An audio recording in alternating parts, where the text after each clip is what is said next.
नमस्ते दोस्तों, स्वागत है आपका मेरी नई कहानी में। मेरा नाम मीरा है। मेरी शादी अमन से हुई थी। अमन एक बहुत ही प्यारे और इज्जतदार इंसान हैं। उनसे मैं बहुत प्यार करती हूँ। हमारी शादी को 7 साल बीत चुके थे, पर हमारी कोई औलाद ही नहीं थी। समाज के ताने और परिवार का दबाव हर रोज़ बढ़ता ही जा रहा था। जब हमने डॉक्टर से बात की, उनको दिखाया, तो पता चला कि प्रॉब्लम अमन में थी, मेरे में नहीं। वो कभी बाप ही नहीं बन सकते थे। अमन ये सच जानकर अंदर ही अंदर टूट चुके थे। वो भी पूरी तरह टूट गए थे और डिप्रेशन में चले गए थे। वो मुझसे दूर रहने लगे थे और उन्होंने यहाँ तक कि कह दिया कि मैं उन्हें छोड़कर दूसरी शादी कर लूँ। ऐसे कभी हो ही नहीं सकता। मैं अमन से बहुत प्यार करती थी और उन्हें इस तरह मरते हुए नहीं देख सकती थी।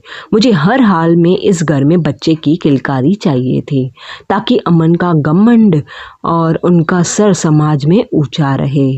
मैंने इस बारे में अपने सगे भाई रोहन से बात की। रोहन पहले तो हैरान हुआ कि पर जब उसने मेरी और मेरी पति की उर्जता ज़िंदगी देखी तो उसने मेरी मदद करने का फ़ैसला किया। हमने एक बेहद खुफिया तरीके से IVF की मदद ली, जहां मेडिकल साइंस के ज़रिए से रोहन ने एक ब्रदर और डोनर के रूप में अपनी ही बहन के परिवार को बचाने के लिए अपना स्पर्म डोनेट किया। ये बात मेरे रोहन और डॉक्टर के बीच एक गहरा राज था। अमन को लगता था कि ये कोई चमत्कार है। शादी के 8 साल में मैंने एक प्यारे से बेटे को जन्म दिया, जिसका नाम हमने कबीर रखा। अमन की खुशी का कोई ठिकाना ही नहीं था। वो बिल्कुल बदल गया और कभी कभी अपनी जान उसे बनाकर रखता था। वक्त गुजरता गया और कबीर 10 साल का हो गया। वो बिल्कुल मेरे भाई जैसा दिखता था और उसकी आदतें भी वैसी ही थीं। सब लोग कहते थे कि भांजा बिल्कुल मामा पे गया है, पर तभी हमारे घर में एक पुराना रिश्तेदार ने आकर आग लगानी शुरू कर दी। उसने अमन के कान भरने लगे कि कबीर का चेहरा अमन से बिल्कुल नहीं मिलता, बल्कि रोहन से मिलता है। अमन के दिमाग में शक का कीड़ा बैठ गया। उन्होंने मुझसे बिना बताए कबीर और अपना DNA टेस्ट करवा लिया। रिपोर्ट्स आई तो पता चला कि अमन और कबीर का बायोलॉजिकल बाप तो है ही नहीं। अमन का गुस्सा 7वें आसमान तक पहुंच गया था।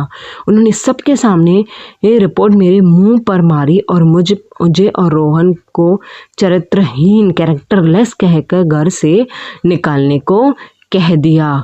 उसे लगा कि हम दोनों ने मेल मिलाप करके बच्चे को पैदा कर लिया है। ऐसी गलत फैमिली वो लेके बैठ गया था। रोहन और मैं खामोश खड़े रहे थे।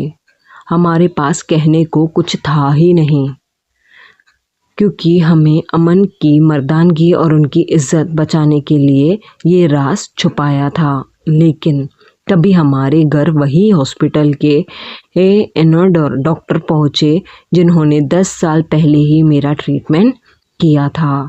डॉक्टर ने अमन को एक पढ़ जैसा सच बताया था। उन्होंने कहा, अमन, अपनी पत्नी और उसके भाई पर उंगली उठाने से पहले ये फाइल पढ़ो। 10 साल पहले तुम बाप नहीं बन सकते थे। ये जानकर तुम्हारी पत्नी ने सुसाइड करने की कोशिश की थी। वो तुम्हें छोड़ने नहीं चाहती थी। मेडिकल कानून के तहत में एक भाई ने सिर्फ अपनी बहन का घर बसाने के लिए मेडिकल डोनेशन किया था। इसमें कोई पाप नहीं है, बल्कि एक बहन का त्याग है और एक भाई का सबसे बड़ा दान है। अगर तुम्हारा झूठा घमंड टूट जाता, इसलिए मीरा ने ये सच तुमसे छुपाया था और तुम्हारी मर्दानगी का भी सच परिवार से छुपाया था। सच सुनकर अमन के पैरों तले तो ज़मीन खिसक गई। उन्हें समझ आया कि जिसे वो पाप समझ रहा था, वो दरअसल उनकी इज्जत बचाने के लिए किया गया एक महान त्याग था। अमन रोते हुए मेरे और रोहन के पैरों में गिर गए। उन्होंने रोहन को गले से लगाया और कहा, रोहन, तुमने तो मुझे पाप बनाया और मेरे परिवार को उजड़ने से बचाया। मैं कितना बड़ा पापी हूँ जो तुम दोनों पर शक किया। अमन ने कबीर को अपने सीने से लगा लिया और कहा, हाँ, खून चाहे किसी का भी हो, पर कबीर का बाप हमेशा मैं ही रहूँगा। परिवार का शक हमेशा के लिए ख़त्म हो गया और सच्चाई की जीत हो गई।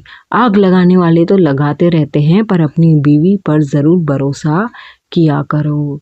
कहानी अच्छी लगी हो तो लाइक शेयर एंड सब्सक्राइब ज़रूर कर देना।